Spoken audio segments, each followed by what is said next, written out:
ప్రైవేటుకు పంట సామాన్యులకు తంటాగా మారింది కేంద్ర నిర్ణయం. రష్యా నుంచి చమురు కొనడంతో భారత్పై భారీ సుంకాలు విధించాడు ట్రంప్. ప్రైవేటు కంపెనీలకే రష్యా ఆయిల్తో భారీగా లబ్ధి చేకూరుతోంది. చౌకగా చమురు తెచ్చి ఎక్కువ రేట్లకు పశ్చిమ దేశాలకు ఆయిల్ విక్రయాలు చేస్తున్న ప్రజలపై మాత్రం పెట్రోల్ భారం తగ్గట్లేదు. దీనికి తోడు ట్రంప్ సుంకాలతో దేశం ఆగమాగమవుతోంది. దాంతో మోదీ సర్కారు తీరుపై సామాన్యులు ఫైర్ అవుతున్నారు.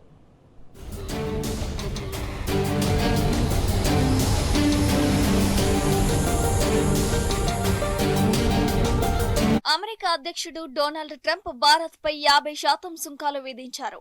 రష్యా నుంచి చమురును కొనుగోలు చేయడాన్ని సాకుగా చూపిస్తూ భారత్పై ఈ టారిఫ్లను వడ్డించారు. దీంతో రష్యా నుంచి భారత్ చమురు కొనుగోళ్లపై తీవ్రంగా చర్చ జరుగుతోంది. వాస్తవానికి రష్యా నుంచి ముడి చమురును భారత్ చవకగా కొనుగోలు చేస్తున్నప్పటికీ ఆ ప్రయోజనాలు దేశ ప్రజలకు దక్కట్లేదు. రష్యా చమురుతో దేశీయ ప్రైవేటు కంపెనీలే భారీగా లబ్ధి పొందుతున్నాయి. రష్యా నుంచి చవకగా దిగుమతి చేసుకుంటున్న చమురును దేశీయ ప్రైవేటు కంపెనీలు పశ్చిమ దేశాలకు ఎక్కువ రేట్లకు విక్రయించి భారీగా లాభాలను దండుకుంటున్నాయి.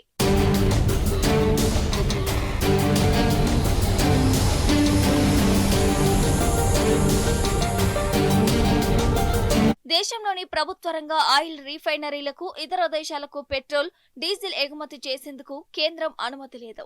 ప్రైవేటు సంస్థలకు మాత్రం ఇలాంటి ఆంక్షలు ఏవీ లేవు. ఇదే ఇప్పుడు రిలయన్స్ ఎనర్జీ, నయారా ఎనర్జీ సంస్థలకు లాభాల పంట పండడానికి కారణమైంది. ఉక్రెయిన్ రష్యా యుద్ధం కారణంగా రష్యాపై పశ్చిమ దేశాలు ఆంక్షలు విధించాయి. దీనికి ప్రతీకారంగా ఆయా దేశాలకు చమురు ఎగుమతులను రష్యా నిలిపేసింది. ఫలితంగా పశ్చిమ దేశాల్లో చమురు కొరత ఏర్పడింది. దీంతో ఆ దేశాలు ఎక్కువ ధరకైనా చమురు కొనాల్సిన పరిస్థితి తలెత్తింది.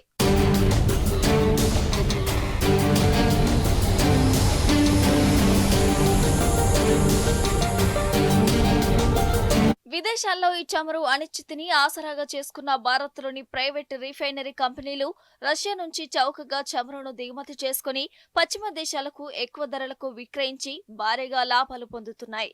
ఈ మొత్తం వ్యవహారంలో దేశానికి గాని సామాన్యులకు గాని ఒనగూరుతున్న లాభం మాత్రం ఏమీ లేదు.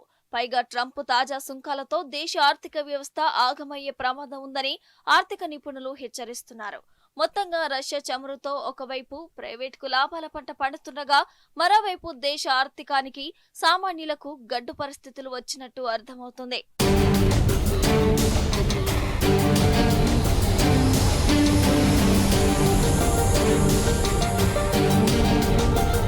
ఉక్రెయిన్, రష్యా, ఇరాన్, ఇజ్రాయెల్ యుద్ధంతో అంతర్జాతీయ మార్కెట్లో చమురు ధరలు భారీగా తగ్గినప్పటికీ కేంద్రంలోని ఎన్డీఏ ప్రభుత్వం ఇంధన ధరలను మాత్రం తగ్గించడం లేదు. అంతర్జాతీయంగా క్రూడ్ ఆయిల్ ధరలు తగ్గితే దేశీయంగా పెట్రోల్, డీజిల్ ధరలు తగ్గాలి. కానీ కేంద్రం ఎక్సైజ్ సుంకాల పేరిట సవరణలు చేస్తూ ఇంధన ధరలను తగ్గించడం లేదు.